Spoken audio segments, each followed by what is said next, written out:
did some extra things. And, we've got, the group we have, the core group we have is really tough and physical, and we want to continue to grow everybody to be that way.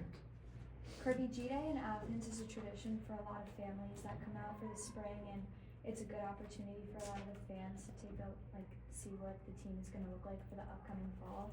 With a lot of schools opting out of the spring game, what do you think Athens will look like for the future for G-Day? I don't know. I would say it's year by year.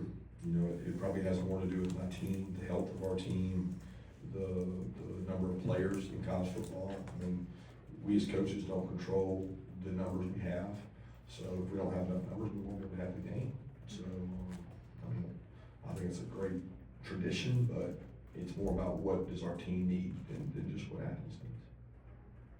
Will Walker and Chauncey Bowens both make some plays today. How do you feel about your younger running backs and what you have there? Yeah, I'm excited for those two. They both got better in the spring. I thought Dwight had a good spring. Nate had a good spring, and then Cash took less reps than anybody because he's the guy that's had the most, but he continues to grow and get better. So I'm really excited about all those backs. They had good spring practices. Kirby, another state of the game question, obviously pretty high profile transfer taking place in the SEC. Is that just kind of where we're at? Are we going to see more of that? And do you think this House settlement, once that's done, could curb some of that once the cap's in place?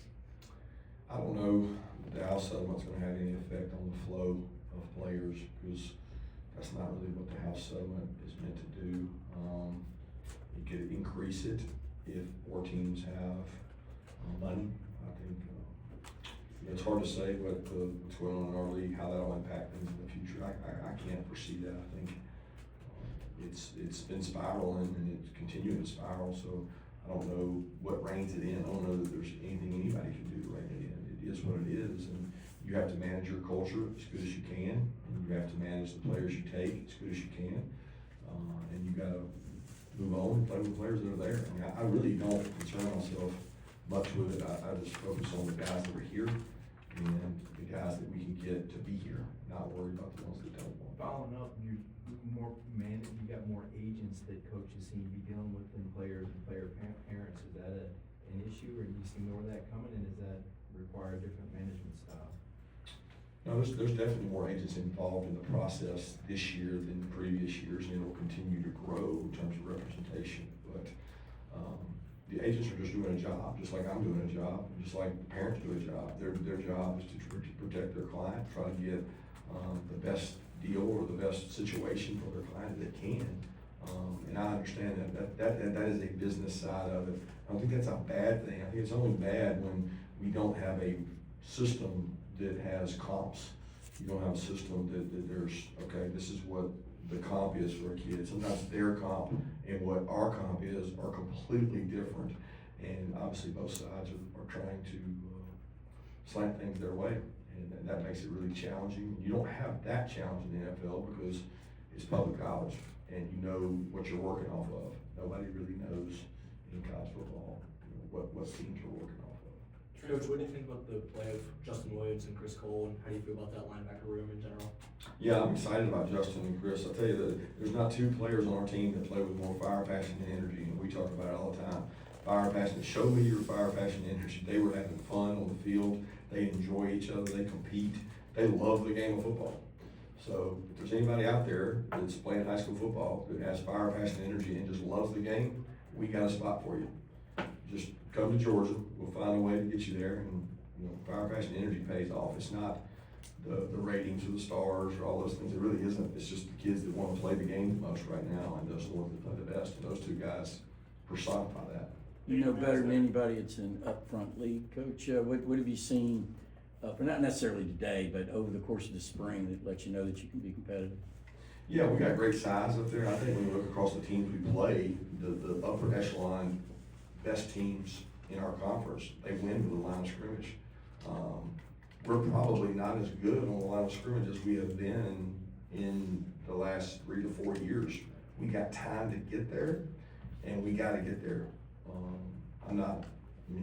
It's just hard because you have less defensive linemen and offensive linemen than we've ever had before, and we seem younger. We've had a void that we knew was coming with the Dylan, Jared, Tate, the trust that's been there it's been coming for a while. So we've tried to make up for it and put the right kind of kids in those shoes, but they're not where those kids were yet. And then on the defensive line, for Warren, Nas, Michael, Ty, there's a lot of guys leaving out of that room. So there's a lot of big bodies for us that had to be replaced, and we are not where we need to be on the line of scrimmage. But I'm very pleased with the kids we have. I'm just not pleased with where we are. We have to get better. You mentioned it being a younger team. Does that maybe help make these guys hungrier just because so many of them weren't on those national championship teams and are eager to sort of prove that they can go and do that and uphold the standard? Yeah, I mean, fire, passion, energy. That's what we're looking for out of those kids. And a lot of times, the guy that plays hard is better than the guy that just has the most talent, and we're trying to get one of them. Colby had a touchdown, nearly had another one. What have you seen from him this spring, and what does his skill set mean, to this offense? Yeah, he gives you problems outside. If you're going out there, there's not a lot of defense you can have for a guy that gets the ball at the highest point and goes up, and it forces DBs to have a really good ball skill set. They've got to have great balls to the hands that go up and attack the ball and play the ball high in the air. And the ball playing skills of DBs sometimes are not that of a receiver. And Colby has made a lot of plays this spring on like those 50-50 type balls. Daniel Harris was able to come down with an interception today. Over the course of spring, especially in a contested cornerback room, where have you seen him grow and develop? I think he's competing harder. I think it matters to him more. He sees two really good players at the corner position with him, with DeMello and Ellis, and he's competed really hard. He's had some plays where he's given up balls, and he's had some plays he's made them. Like, DeMello had a really good spring, and he lost a couple battles today, and then at the end, Ellis had a couple where he had 50-50 balls. So, I mean, all three of those corners have gotten better. I think Dante's done a great job with them, have a lot of confidence in those guys. But the wideouts made some plays today.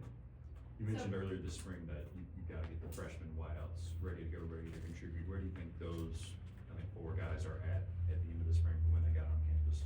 Yeah, way further ahead. I mean, they've come a long way. They were thrown into the fire. They've been demanded to get the call, line up. I mean, they're ahead of where our typical freshmen are because they've gone with the twos. And they've got a ways to go still. They had a little anxiety today. They had a couple plays I thought they should have made, but they're a good group. And Tyler's been hurt, so we haven't been able to see him much. But that young group they've made some plays for us. Before the game, we found out that Tennessee is going to be moving on from Nika because they couldn't come to an agreement. What does that situation say about the current state of college football and, more importantly, where it's headed? Don't know that I know that. I don't know enough about that situation to fairly comment on it. I mean, I basically know what you guys know. And then you don't know what's real, what's being reported, what's being leaked, what are the reasons for all of it. Again, I worry about my house, and I try to control what goes on in my house. I can't worry about everybody else's house. So the climate is different. But again, I'm focused on the kids we got that want to be here.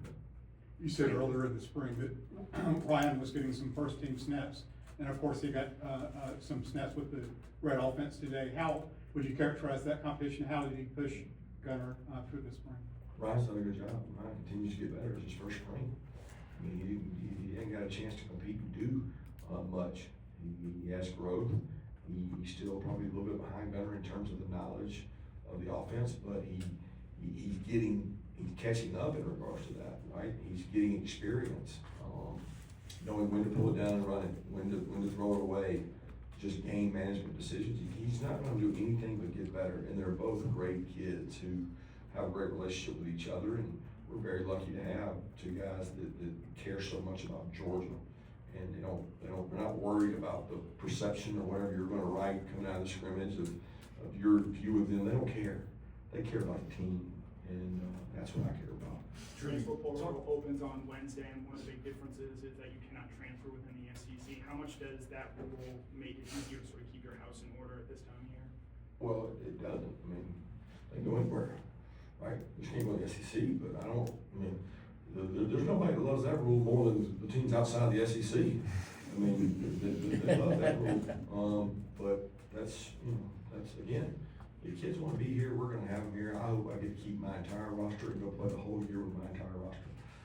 If we don't, then we'll get somebody that wants to. I mean, there's tons of kids that want to be at the University of Georgia. I'm worried about the ones that want to be here, not the ones that don't. How did you keep talking about fire, passion, and energy throughout spring? with your entire roster, you know, top to bottom, how would you evaluate where you guys are in that department? Yeah, I don't know what I'm comparing it against. I don't think, I look at it and I can say, okay, there's 11 positions starting out there on defense. How many have a burning fire within them? You know, I don't know, 5, 6, 7. I mean, it's not what I want it to be. And then offense, okay, I'm looking, and we talked about it the other day, I'm looking for a bonfire. I'm looking for not a bunch of little campfires. I'm looking for a bonfire. I'm looking to see an inferno of burning. I have to be dominant, and the best teams have offenses and defenses that have passion and energy. And I can't sit here and tell you that I'm happy with where ours is, but I'm also not disappointed. I just want to get more guys jumping in there. London had a couple of touchdowns. How much do you feel like he's improved in his second off season compared to where he was last year when he first joined you guys? Yeah, he's way beyond. When he came, he wanted to be developed, he wanted to learn this offense. He understands that he can play multiple positions. He's probably the only guy here in Dillon that can play all three. Coach Cullen do a great job of teaching those guys all three positions. And that's a little bit of a product today of playing the multiple positions. Because he can go out there, somebody goes down and jump out there and play. And London's very smart. He doesn't have a lot of anxiety. He's very mature, and he's good for those kids in that room because he works really hard. Cole Spear went down with an injury after a big completion. What happened to him, and what's going on? Not sure it's high ankle or lower leg. I'm not sure. They said they're going to do X-rays. He's got an ankle. Q's got an ankle, and Noah Thomas has a AC sprain. But I don't know that any of them are significant. Coach, you mentioned the spiraling of the sport a little bit earlier. If there were one thing that could come out of house versus NCAA that you think would kind of rectify the sport a little bit, what might it be? No, I don't think it's like that though. I think y'all are, the house settlement is what it is. Like, it's not like she's gonna go in and say, well, I'm gonna change this, I'm gonna do this, and everything's gonna be fixed. It's not like that. I mean, it's already set. It's set what it is. Now, could she make some changes possibly, but I'm not educated enough to comment on that, okay? That's not gonna fix everything. That's just gonna fix, it's gonna set parameters. And if the clearinghouse / Deloitte has teeth and can police deals and make deals legitimate deals, fair market value deals, then we possibly have a chance. But there's people out there that question whether that can even happen. Look, we live in a litigated society, so everything somebody moves, somebody else has litigation to go against it. And it's unfortunate because it's not the college football that we all grew up watching and saw, but it's still a really good product. Got time for one more question? What are your thoughts from today's performance in the secondary? I don't know. To reserve it to see. We threw the ball all over the place. So it's a throw happy league. We don't carry many pressures. We don't carry a lot of alternative things to protect them. We say in this game, we're going to find out if we can throw and catch and if we can make plays down the field. We made a couple down the field. We had a couple nice picks, but then we also had some balls that threw a call. So I don't know if you played out there before. When you go out there, there's a big guy 6'4" that knows where the ball is, and you don't. Sometimes it's hard to make that play. I've been there. Thank you. Appreciate it.